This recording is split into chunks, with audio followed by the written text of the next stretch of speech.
It was 6:44 in the morning. Midtown Manhattan was barely awake. The streets outside the New York Hilton were quiet. That specific kind of quiet that only exists in a city before it remembers what it is. A man stood against a wall across the street. Fully masked, hood up, backpack on. He hadn't moved in 6 minutes. He was waiting. At 6:45 a.m., Brian Thompson, the 50-year-old CEO of UnitedHealthcare, one of the largest health insurers in the United States, stepped out of that hotel, heading toward his company's annual investor conference. He never made it inside. Before we talk about what happened outside that hotel, we need to talk about the man who was killed there. Brian Thompson was 50 years old. He was a husband, a father of 2 boys, and by any measure, a man who had climbed to the very top of his industry.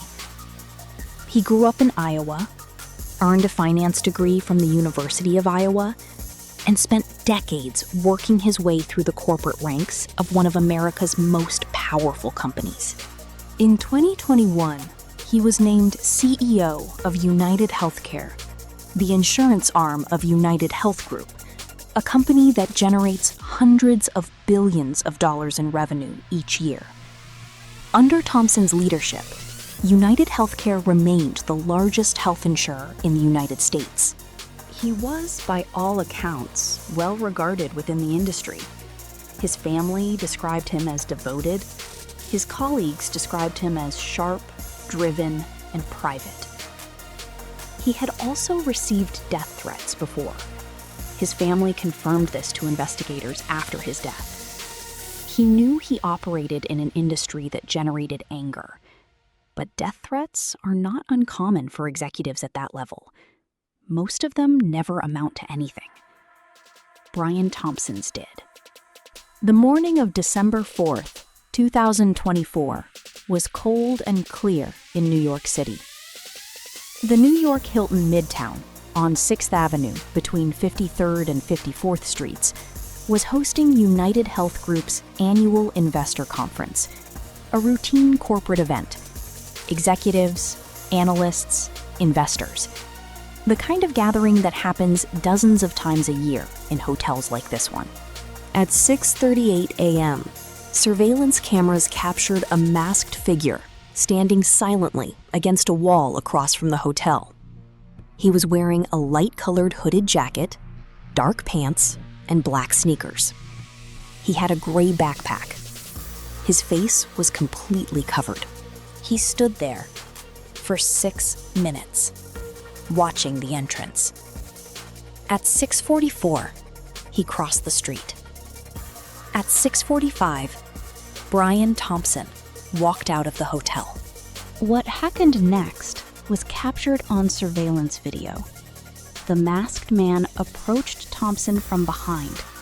He raised a gun. He fired twice, once hitting Thompson in the leg, once in the back. Then he ran. Brian Thompson was rushed to a nearby hospital. He was pronounced dead shortly after arrival. The shooter was gone. New York City had just witnessed one of the most brazen, targeted killings in recent memory, and nobody knew who had done it. Within hours, law enforcement began piecing together what little the shooter had left behind. The NYPD and FBI quickly established a reward: $10,000 from the city, $50,000 from the FBI, for information leading to an arrest. But what they already had was striking. On the shell casings recovered from the scene, someone had written 3 words: delay, deny, depose. That phrase is not an accident. It mirrors the language used by critics and legal advocates to describe how insurance companies handle claims: delay payment, deny coverage, and force policyholders into a deposition process that most people cannot afford to fight. The message on those casings was deliberate. This was not a random act of violence. Surveillance footage provided a partial picture of the shooter's movements. He had been in the vicinity of the hotel as early as 5:41 that morning. Around 6:17, cameras at a nearby Starbucks caught him buying a bottle of water and 2 energy bars, 30 minutes before the shooting. He appeared calm, unhurried. After the shooting, he fled on a bicycle into Central Park. By 7:30 a.m., he was seen near the George Washington Bridge. Investigators believe he got on a bus out of the city. He had vanished, but he had also smiled. Surveillance footage from a Manhattan hostel showed the suspect at a check-in desk the week before the shooting.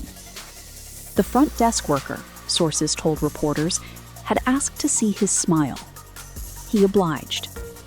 That image, a young man grinning, unmasked, for a brief moment, would become the centerpiece of the manhunt. The 5 days that followed were unlike anything New York law enforcement had seen in years. The suspect had used a fake identity to check into the HI New York City hostel on the Upper West Side, arriving on November 30th, 4 days before the shooting. He signed in as Mark Rosario from Maplewood, New Jersey, using a forged New Jersey driver's license. He had come to New York by bus from Atlanta on November 24th, arriving at the Port Authority bus terminal at 9 p.m. He had been in the city for 10 days before Brian Thompson was killed. He had been watching, planning, and waiting. As investigators canvassed the city's surveillance network, the NYPD released images, first masked, then unmasked. The smiling photo from the hostel desk spread across every news channel and social media platform in the country. And something unexpected happened. The internet didn't just want to find him. Millions of people wanted to protect him. We'll come back to that. But first, the arrest. On December 9th, 2024, 5 days after the shooting, a McDonald's employee in Altoona, Pennsylvania, about 280 miles west of New York City, noticed a customer who looked familiar. He was sitting in the restaurant, wearing a mask. The employee called the police. When officers arrived, they asked the man to lower his mask. They asked if he'd been to New York City recently. According to testimony, his fingers began to shake. He gave a false name. He was handcuffed. He was transported to the Altoona Police Department. And when officers inventoried the contents of his backpack at the station, they found what they were looking for.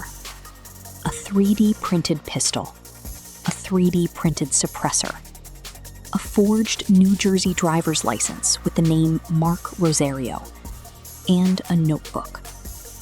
The man in custody was Luigi Mangione, 26 years old, an Ivy League graduate from a prominent Maryland family, and as of that afternoon, the prime suspect in the murder of Brian Thompson.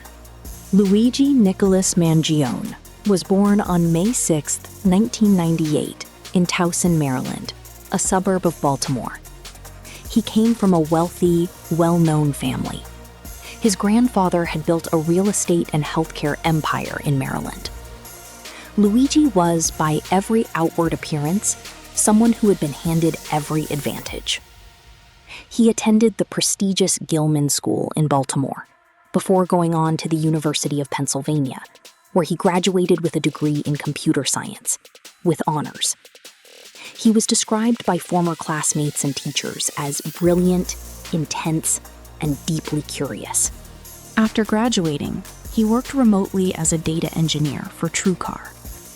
In early 2023, he quit, later telling a former classmate that the work was, his words, mind-numbingly boring. He wanted to read more, do more yoga, travel. He did travel, extensively. He posted photographs from trips across Asia and Latin America. He had an active social media presence, cheerful photos, workout content, philosophical musings. By most accounts, he looked like a young man living exactly the life he wanted. And then, in the summer of 2024, he went quiet. His posts stopped. Friends tried to reach him. One person publicly tagged him on social media, saying they hadn't heard from him in months, asking him to respond about commitments he'd made for an upcoming wedding. In November 2024, Mangione's own mother filed a missing persons report in San Francisco. Nobody knew where he was. We now know he was making his way toward New York. When prosecutors laid out their case, the evidence was, by any legal standard, substantial. The 3D printed pistol recovered from Mangione's backpack at the Altoona police station matched the weapon used in the Thompson killing. Fingerprints found near the New York shooting scene matched Mangione's. The fake ID he had used to check into the Manhattan hostel carried the same alias, Mark Rosario, used to purchase his bus ticket to New York. But perhaps most significant was what was written in his own hand. The notebook recovered from his backpack, which a judge ruled admissible in May 2026 after a lengthy legal battle, contained detailed notes about wanting to target a health insurance executive.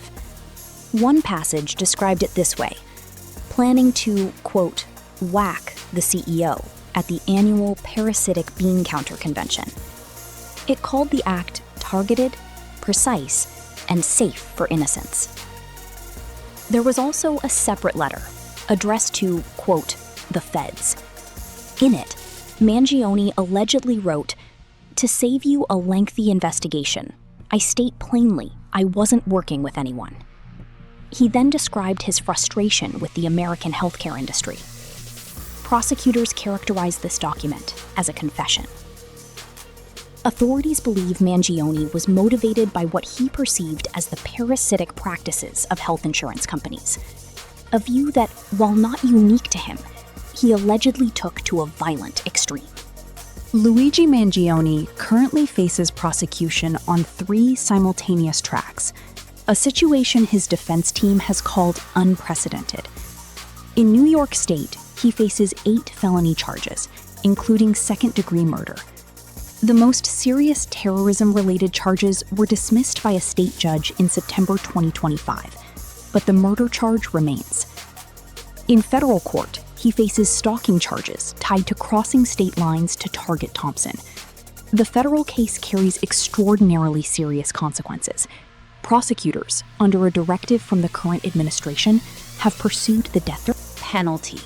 Though several of the most serious charges carrying that possibility were dismissed by a federal judge in January 2026. In Pennsylvania, he faces separate charges related to his arrest: the forged ID, the unlicensed firearm, and related offenses. His defense team, led by Karen Friedman Agnifilo and Mark Agnifilo, has argued fiercely on multiple fronts. They successfully challenged the initial search of Mangione's backpack at the McDonald's, getting several items excluded. They fought to suppress the notebook and the weapon. They lost those battles. Both pieces of evidence will be presented to a jury. Most recently, in June 2026, Mangione's attorneys announced they intended to pursue an affirmative psychiatric defense, arguing he was experiencing an extreme emotional disturbance at the time of the killing. Under New York law, proving that defense would not result in an acquittal, but could reduce the charge from second-degree murder to first-degree manslaughter. 24 hours later, they withdrew it. The reversal stunned legal observers. Former prosecutors called it a stunning about-face. What defense strategy Mangione will ultimately pursue when his state trial begins in September 2026 remains, as of this recording, unknown. No discussion of this case is complete without acknowledging what happened in the days after Mangione's arrest. Because what happened was unlike the response to almost any other criminal case in modern American history. He became, to a significant portion of the public, a folk hero. Free Luigi merchandise flooded online marketplaces before being taken down. Billboards appeared. Street art went up across the country and beyond. The hashtag #FreeLuigi was shared over 50,000 times on a single platform within days of his arrest. Research from the Network Contagion Research Institute found that by some measures, engagement with posts about Thompson's killing surpassed engagement with the assassination attempt against a sitting president earlier that year. 6 of the top 10 most engaged posts about the case implicitly or explicitly supported the killing. A December 2024 poll found that most American adults believed health insurance companies bore some degree of responsibility for Thompson's death. Not legally, but morally, due to claim denial practices and corporate profit. UnitedHealthcare had, at the time, the highest claim denial rate among major insurers in the country, rejecting roughly 32% of submitted claims, compared to an industry average of 16%. None of that justifies murder. The law is clear on that, and this channel does not suggest otherwise. But it does explain why this case landed the way it did, and why it has remained in the public consciousness in a way that few criminal cases ever do. Mangione receives anywhere from 10 to over 100 letters per day from people across the country and around the world. He has said publicly that the support has transcended political, racial, and class divisions. He has said he reads every letter he receives. As of the recording of this episode, Luigi Mangione is being held at the Metropolitan Detention Center in Brooklyn. He is 28 years old. He has pleaded not guilty to all charges across all 3 jurisdictions. His state murder trial in New York is scheduled to begin on September 8, 2026. His federal trial is scheduled to begin in October, with opening statements expected in late October or early November. The Manhattan District Attorney's Office requested a July 2026 trial date. The defense called that request completely unrealistic, citing the volume of preparation required for trials of this magnitude running simultaneously. Judge Gregory Caro, overseeing the state case, has made clear he intends to proceed on schedule, and has warned he will not allow defense strategy to be revealed to prosecutors on the eve of trial.